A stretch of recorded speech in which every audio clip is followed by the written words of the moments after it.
Well, first of all, welcome. Welcome back to Toronto. It's always great to have you. And it's got to be an amazing feeling for you to be here as a filmmaker, not an actor. It's a different one, that's for sure. This has been a labor of love, this project, 4 years in the making. And it's very personal, it's very revealing, and a unique film. So I'm glad that it's here. I'm really grateful that Toronto accepted it. Let's talk about how this all came down. I know how it all started, but I want you to talk about it. Do you want this a little bit more toward me? Yeah. Or not? It's just facing up. Is everything okay with Talia? Yeah. Okay. I personally know how it all started, but I want you to talk about your struggles as a musician and how this all came about.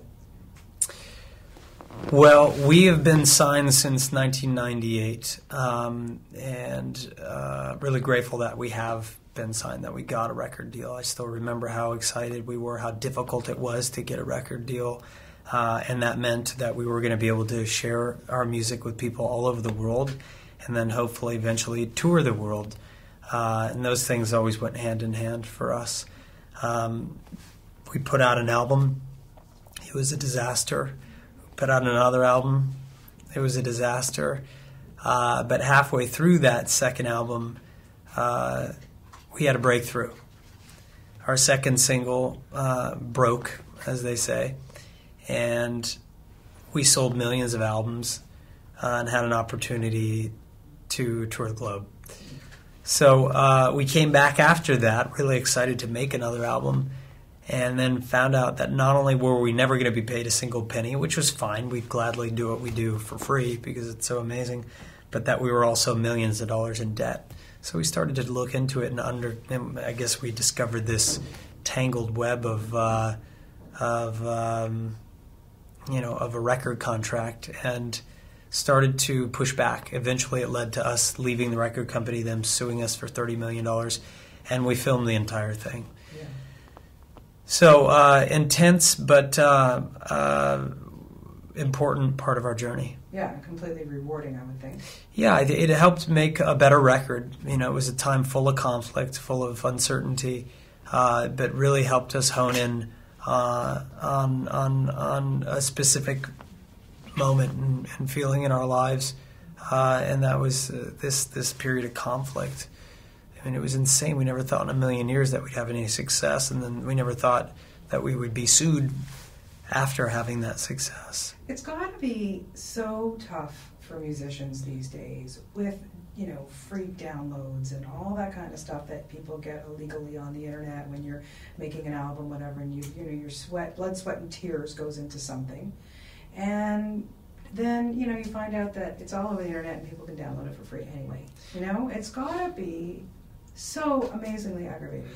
Well, it's not so aggravating to me because I look at it like it would be great if there was revenue generated from that, because, of course, that would support more artists around the world. People could make a living, and not just to be the biggest band in the world, but also just to make a modest living as well. Unfortunately, even if no one was stealing that money, the record companies don't pay the artist anyway. So I'm a little used to it, whether it's the customers stealing music or the record companies stealing it from artists. The artists still really aren't seeing any of the revenue generated from the sale of albums. But I'd still rather have, like they say in the movie, like one of the people interviewed in the movie, Flood, says, it's still 5 million people stealing your music. It's still 5 million people that you're touching, right, and that you're sharing your work with, and that's has a really great value. Yeah, I know. You've played here many times, and you have a ton of fans here and throughout Canada who are extremely supportive. What have been their reaction over these last 4 years, and how supportive have they been to you guys? Canada's always been great for us. We played some of our earliest shows in Toronto at the Horseshoe, and we played just about every venue in town here, and toured the entire country numerous times. So it's always been a really special place. It was one of those places that we felt like people understood us from the very beginning. So we'll always remember that and have a lot of gratitude for it. you make your films or your the stuff that you do not as Jared, but you have a pseudonym in Bartholomew Cubbins. And why do you use that name? Why don't you just use your real name? It started as just a way to protect the work and not have a distraction there. I was already in the band and had some other baggage with me, so I didn't want to kind of soil the work that was being done by putting my name on it as well. And then I got used to it, and I started to feel embarrassed about putting my name on, and so I always just put Bartholomew Cubbins, but I'm not walking around with sometimes. Oh, strange hat. Sometimes. Yeah. Why not, That's right. It's okay. So how, over the last few years, things have obviously evolved. You've kind of kissed and made up with the record company and everything. So how did that reflect on your editing of this? It didn't at all. We told the story that we wanted to tell. We didn't censor the film or edit it a certain way just because we happened to be signed to a record company again. Most of the people that we were fighting with have either been fired or left. The acquisitions company that controlled EMI, the company that sued us for $30 million, they since lost control of the company to Citigroup in one of the largest financial disasters ever. So a lot's changed, but there was always a really strong core group of people that worked really hard on the band's behalf at the record company, and we weren't fighting them ever. A lot of those people we interviewed in the film. It's the system, it's the institution, it's the power brokers at top that are hounding and hoarding and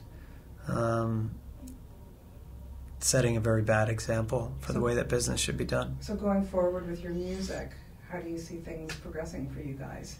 I think that the world in general, as far as music goes, is becoming more about transparency. Artists have an ability to have a relationship directly with their audiences around the world. You don't need to rely on a middleman as much these days. That's wonderful. You still need boots on the ground around the world, and so there'll always be a need for a company out there to help artists or help people realize dreams and goals, and that's great. But I think that because of technology, on one hand you've had the loss of revenue because of piracy, but on the other hand you've had the ability to have a much more transparent system, and I think that's what we're moving toward. That's awesome. You are an amazing actor, and you really can't forget that, and I hope that because I know your fans don't want to not see you on the screen anymore. What's the future of that for you? I don't know, maybe Abraham Lincoln. I got the beard. Sorry, that got cast. You missed the boat on that one.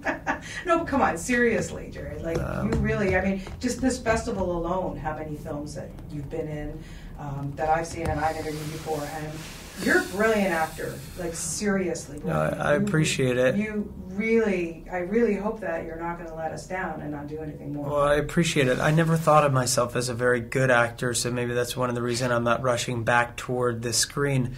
But I did. There is something magical about making films. It's an incredible medium to work in. And one day, my beard is a little bigger, and I'm not so busy with other things. I'll have the opportunity, I hope. What was the movie that changed your life? Probably Requiem for a Dream, I would think, if there's one. Yeah. That was freaking amazing. I'll never forget seeing that here. Yeah. I don't think I spoke Thanks. for 3 days after. It was an intense one to make, just like watching it. It was very intense. I actually saw Darren Aronofsky yesterday. I was on the set of Noah, Noah's Ark. Yeah. And that was really interesting to be back in a movie set for a second. I was going to say, didn't give you a little role in that? I could have been an extra with the beard. You could have with that beard. All I need is a burlap sack and a pair of Uggs. So when did you know that music was your calling then? I had been making music for a very long time. We'd been signed since 1998, so it's been a long time, even just professionally. But even, a decade before that, I'd been making music, and really I wanted to be a painter, an artist. But I think this film is unique because I'm sharing with people a side of myself I've never shared before. I've been in front of the camera quite a bit in my life, but I've never ever pulled back the curtain in this way. It's very intimate. It's very revealing. It's strange for me because people are going to know a little bit more about me And I'm a really private person, so I'm kind of negotiating that right now. It didn't hit me until a few weeks ago. It's like, wait, people are gonna really get to know us. That's bizarre. Not just through our work, but through seeing us. But I think it's important because you're telling a really important for the film. The rest of my life, I don't know. But if you want to see, I'm in my pajamas, waking up, getting out of bed, and we put it all out there. So it's surreal, huh? Yeah, it's crazy. No, but it's amazing that you've done this and that you've been bold enough to do it. And what does the record company think now that it's all over? Like, have you heard any rumblings from them or? I think that they probably. I couldn't imagine that they would watch the film and feel great about their business, but maybe they'll think a little bit about their business because there are a lot of really great, smart, creative people in the record business, and it's not too late to change things. I think that they all know that change is inevitable and healthy at this point. So I'm not saying this film is going to change anything, but it was a film that I felt like I was compelled to tell the story. It's challenging, it's brutal, it's very honest. It's about art and commerce and this David and Goliath story of this battle between us and the label. So what do you tell young musicians out there who want to go out and make albums and make music that their passion? Well, these days there are a lot of options that we didn't have when we signed a record deal. So I would tell young people to make sure that they did as much as they possibly could on their own before they ever reached out for help. Because the more that they're able to do, the more they're able to accomplish, the less they're going to be at the mercy of the status quo. And, you want to walk into any situation, whether it's signing with an independent label or a major label, with as much input as possible. Yeah. So next up for you as a filmmaker, you've got something on the back burner? I think as a filmmaker, I would direct a narrative film next. Before I would act again, I would probably direct a narrative film. Making a documentary, you have to really embrace the imperfect, and you write your story after you shoot. So you write your script after you shoot. So it's the reverse process. So I think looking, it would be interesting to do to make a narrative film for sure. Well, I think you'd be brilliant at that. And thanks. Like I said, best of luck to you and the band. You guys are fantastic, and you have tons of supporters here. So thanks. We'll be back. Yeah, I know you will. And like I say, just don't give up the acting thing, because seriously, dude, you are one freaking amazing actor. I appreciate it. You should not give that up. Oh, God, give it some thought. Thank you, though. Okay. You're very kind. Lovely talking to you, and thank you so much for spending time with us.